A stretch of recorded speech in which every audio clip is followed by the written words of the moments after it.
إلى حضرة النبي مصطفى رسول الله صلى الله عليه وسلم شؤون الفاتحة.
Bismillahirrahmanirrahim.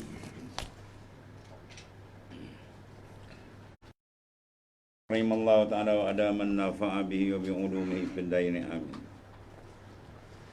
Rukun yang pertama daripada arkanus salah, rukun-rukun sembahyang, iaitu letakkan an-niyatun niat.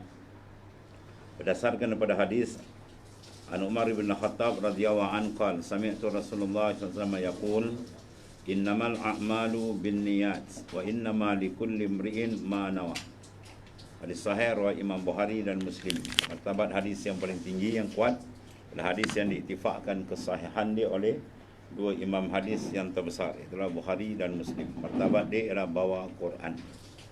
Ya. Artinya daripada Sayyidina Umar Ibn Khattab radhiyallahu an, katanya, aku ada mendengar Rasulullah sallallahu alaihi wasallam bersabda, gerak-geri anggota zahir manusia yang disengajakan tidak berlaku melainkan dengan adanya satu-satu niat. Dan sesungguhnya tiap-tiap seorang hanya akan beroleh balasan berdasarkan niatnya.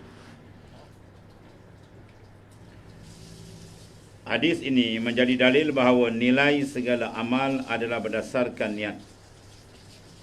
Demikian juga halnya sembahyang dan amal ibadat yang lain. Kemudian niat itu sebagaimana yang telah diterangkan dalam muqaddimah mustikah hadis mempunyai dua pengertian. Pertama, tujuan yang membangkitkan dan menggerakkan hati seorang hendak melakukan satu perkara yang tertentu. Yang kedua, perasaan berbangkitnya dan tergeraknya hati hendak melakukan perkara itu. Pengertian yang pertama menjadi asas untuk menilai baik buruk perkara yang hendak dilakukan.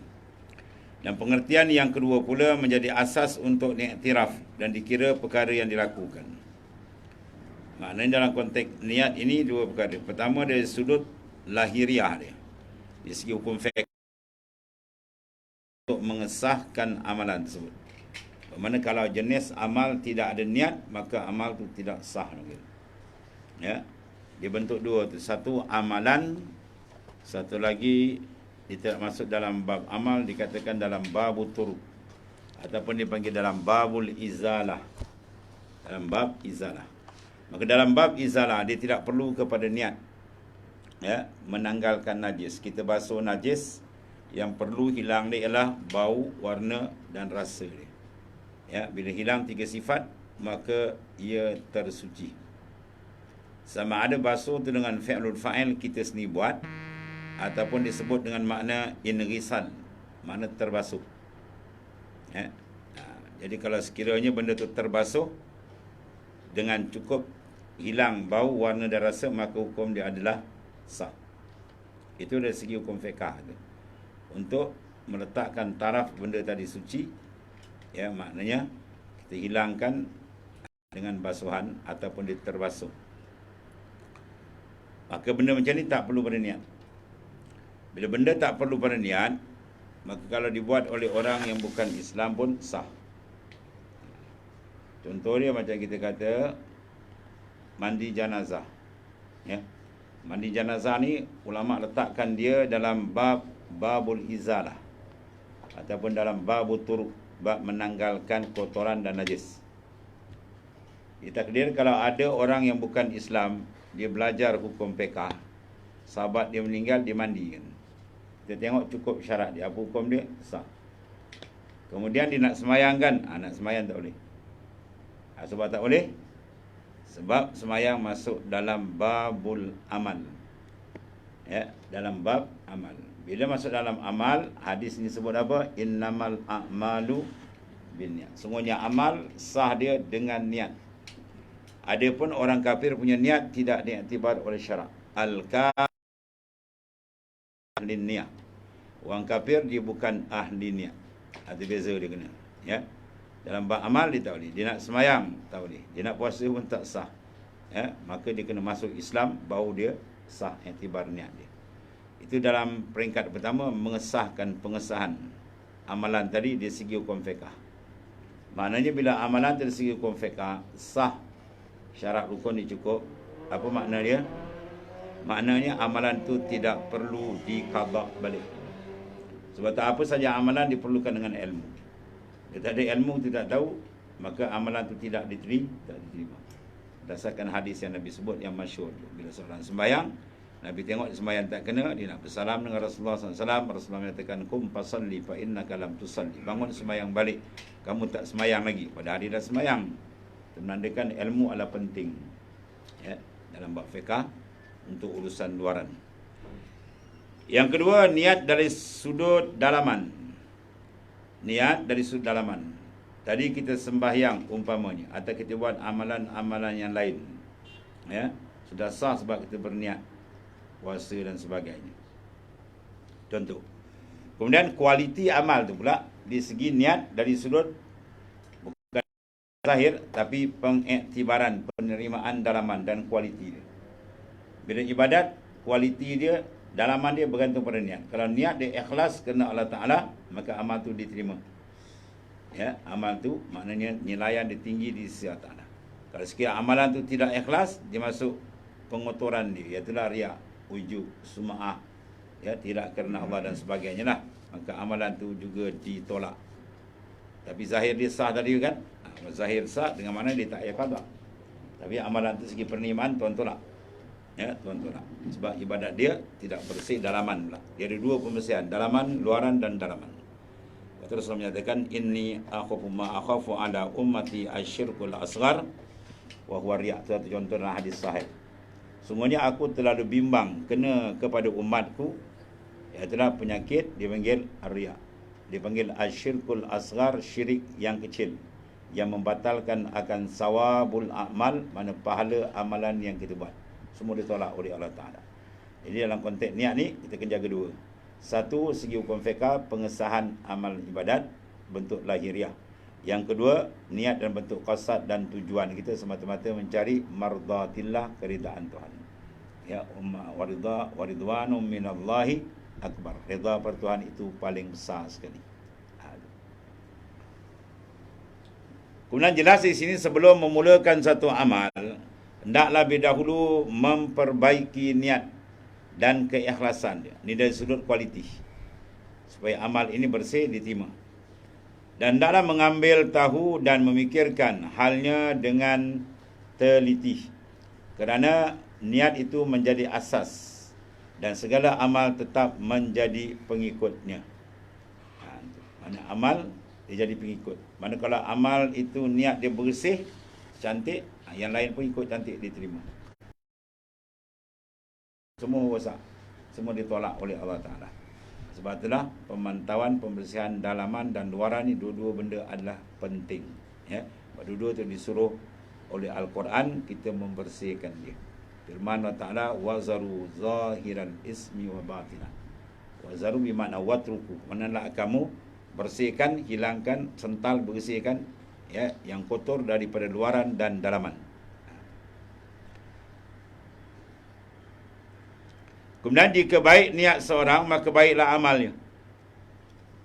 Jika buruk, rosaklah niatnya, maka buruklah dan rosaklah pula amalnya.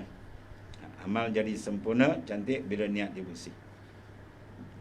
Maka membahas ataupun memahami akan perjalanan rohani kita, niat kita, macam mana nak bersihkan dia, ya, apa cara dia, macam mana dia jadi kotor, apa sebab-sebab dia jadi kotor, sebab dia boleh berpusing lari kepada Ta'ala. Panjang cerita ni.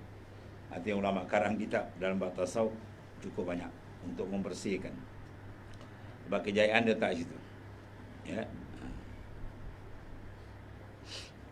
Qad aflahal, semua dapat kejayaan orang yang membersihkan. Qad zakkaha, semua dapat kejayaan.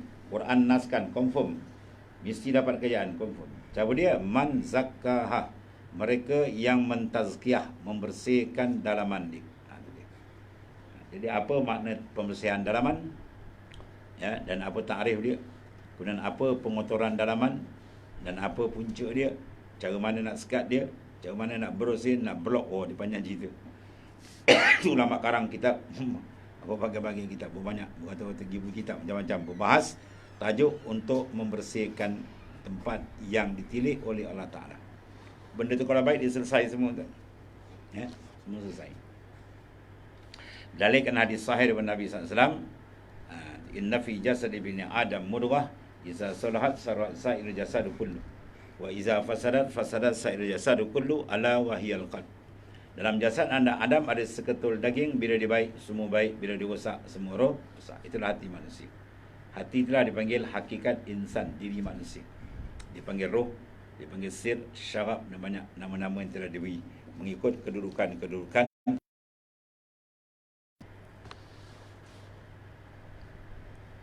Oleh itu tiap-tiap seorang janganlah ia menurut suatu perkataan atau mengerjakan satu amalan atau berniat nak menjalankan satu urusan, melainkan hendaklah ia menjadikan niatnya semata-mata untuk bertakarrub, mana mendampingkan diri kepada Allah Ta'ala, mengharapkan pahala yang disentuhkan oleh Allah Ta'ala bagi amalan yang diniatkan itu. Jadi cari keridaan Tuhan. Sebenarnya sini ada 3 lapis.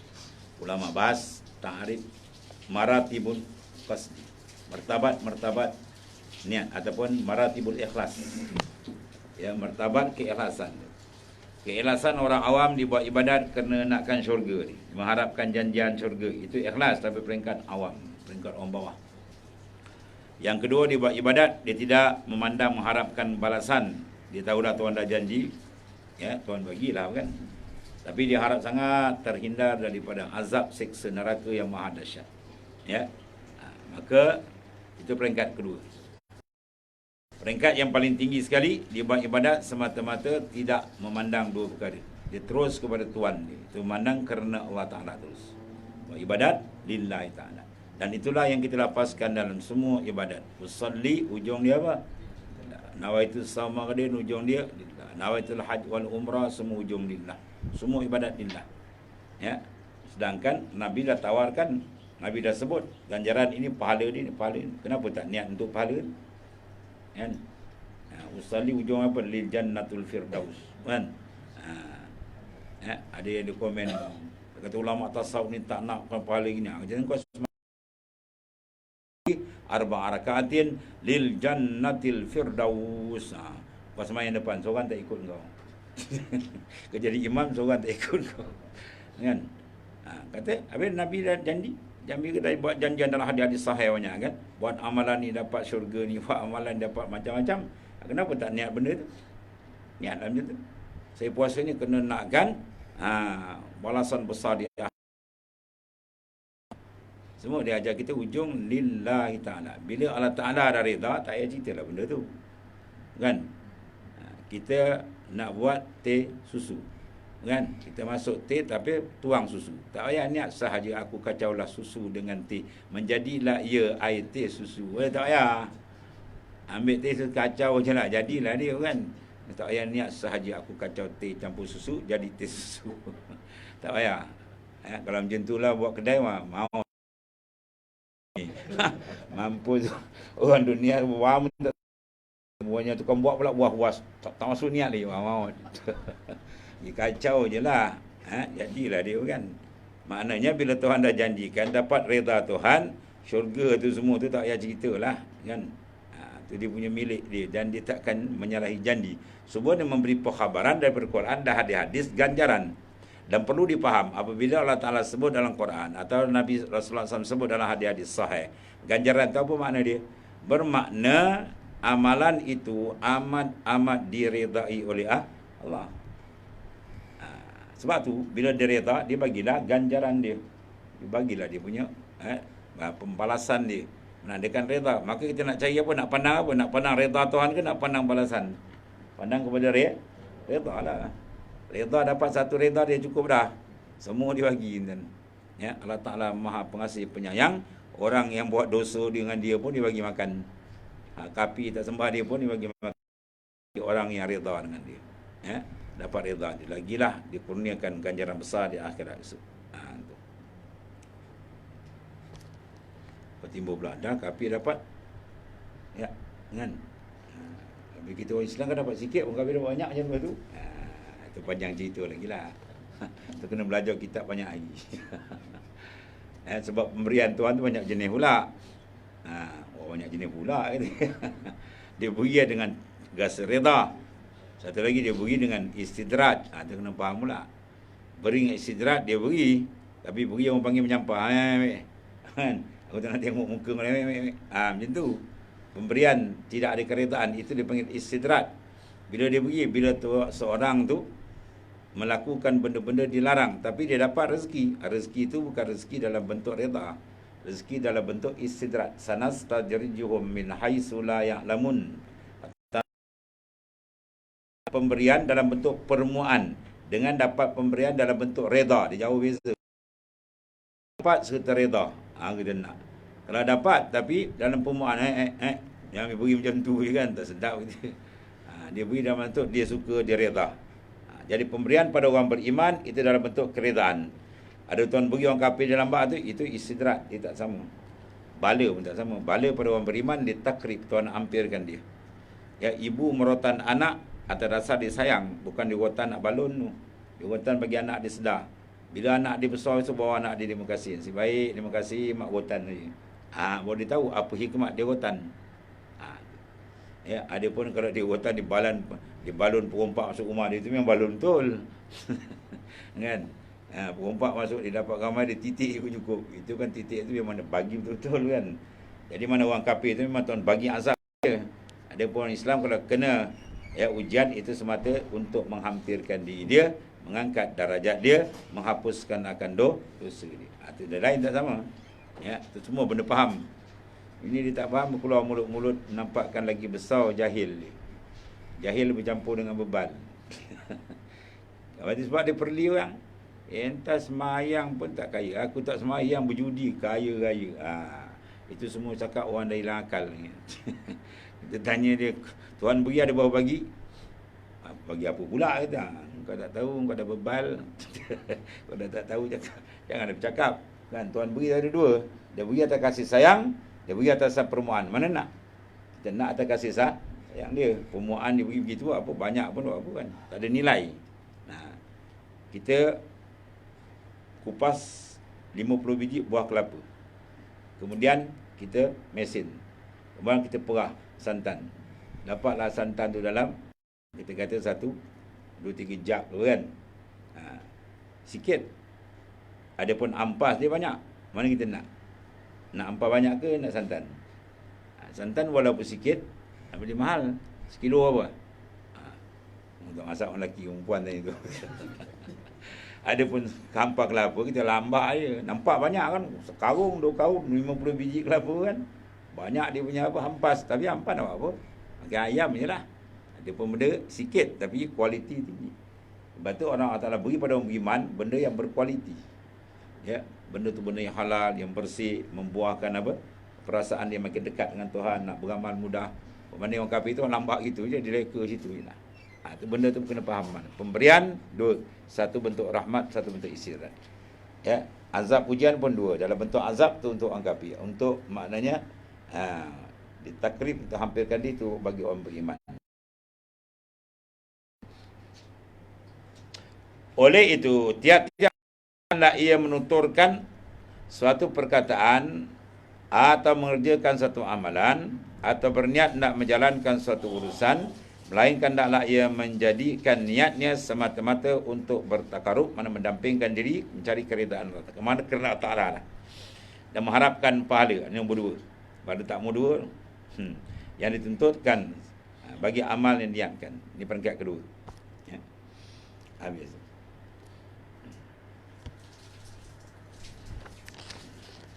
Kesimpulannya, niat ialah qasad.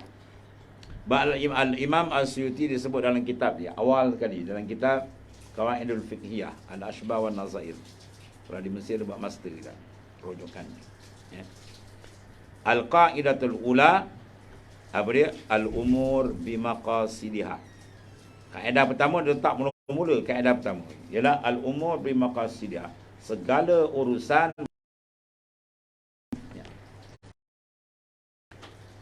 banyak pecahan forok dia beribu masalah masuk. Satu kaedah tu beribu masalah.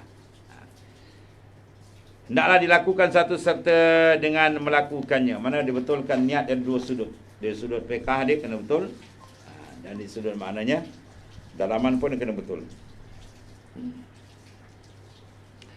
Kemudian pentakrifan niat. Contoh dia panggil niat semayang. Orang yang tak mengerjakan semayang mestilah dengan niat. Sebab apa? Sebab semayang adalah amal. Ya. Yakni menyengajakan mengerja semayang dan juga hendak dengan ikhlas kepada Ta'ala semata-mata. Dua peringkat. Ikhlas untuk diterima, niat luar untuk disahkan sebagai jadi, tak payah qada lagi. Sebab kalau semayang tak jadi, kena qada tuan-tuan. Ya. Berdalilkan hadis sahih tadi, Nabi kata bangun balik, semayang balik. Di semayang dia tak belajar, niat tak ada. Niat macam mana? Saya niat dekat rumah ada niat itu kan niat, itu azam niat.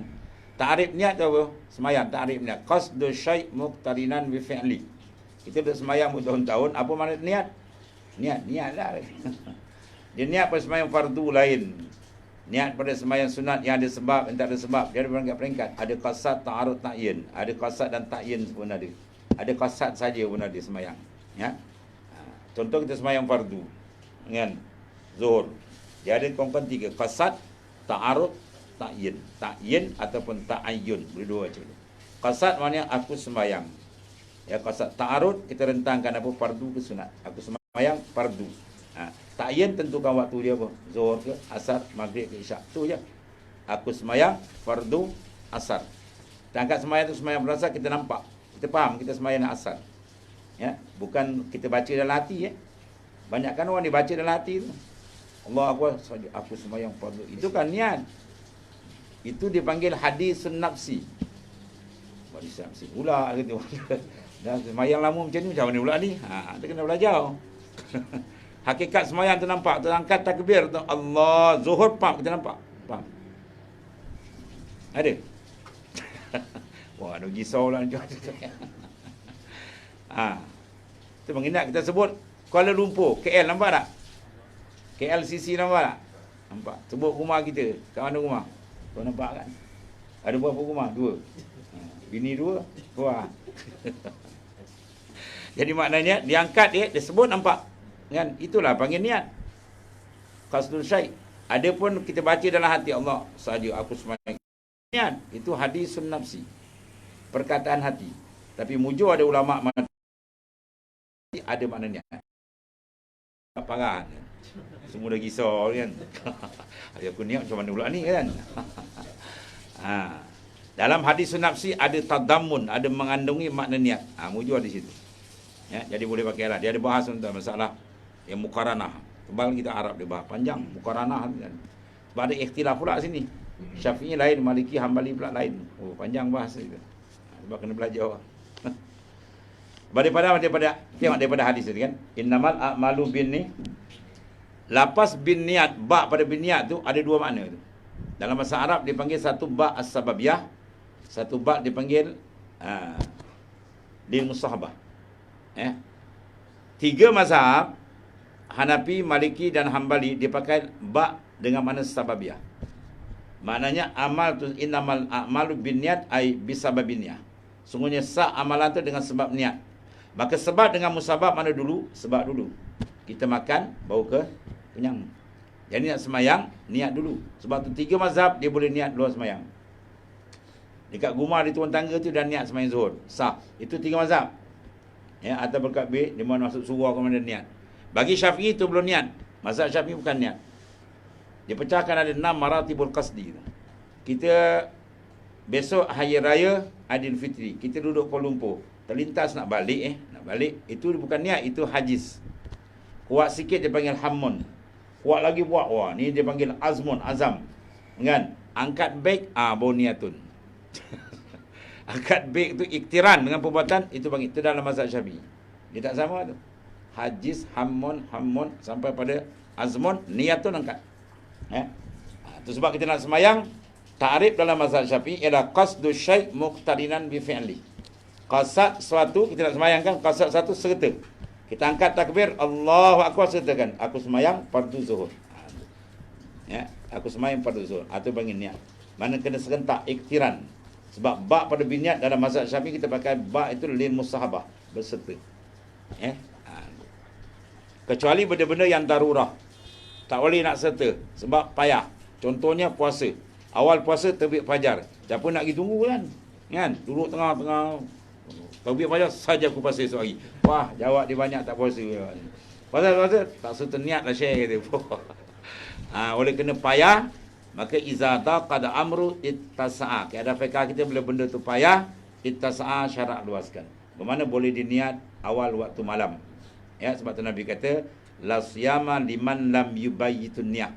Tidak ada siam, tak sah puasa bagi orang tidak meletakkan niat dia di waktu malam. Mesti dia niat waktu malam. Itu bahasan lebih panjang lagi tuan-tuan. Habis. Satu. Kemudian dalam fiqh kita pula, kalau orang uzur dimaafkan pula contoh. Niat tadi serentak, tiba-tiba dia ni ada satu penyakit yang melanda dia. Satu virus, bukan corona ni kan. Dia korwahwas nama dia. Wah, dia wahwas usalli. Angkat takbir, Allah tak masuk. Usalli. Allah 10 kali tak masuk. Wah, parahnya. Ya. Kalau awak macam ni dah teruk, dia punya wahwas macam dah nak mati. Dah nak mati. Nak butuh apa dia yang kata. Maka dia dibolehkan syarat qubailatut takbiratul ihram. Dahulu dia bertakbir, dia boleh niat sikit. Lepas niat usalli kan angkat takbir tu, dia perintahkan aku semayang pada zuhur, Allah Akbar. Boleh. Siapa ada wawas ni angkat tangan? Tak ada. Kalau angkat tangan. Ya, wawas kadang kesian. Dia kesian, orang sebelah dia pun kesian. Kan? Orang sebelah dah baca Fatihah, dia usalli. Lama-lama kau tak masuk lagi. Ada cerita dulu budak tu nakal kan, dia semayang.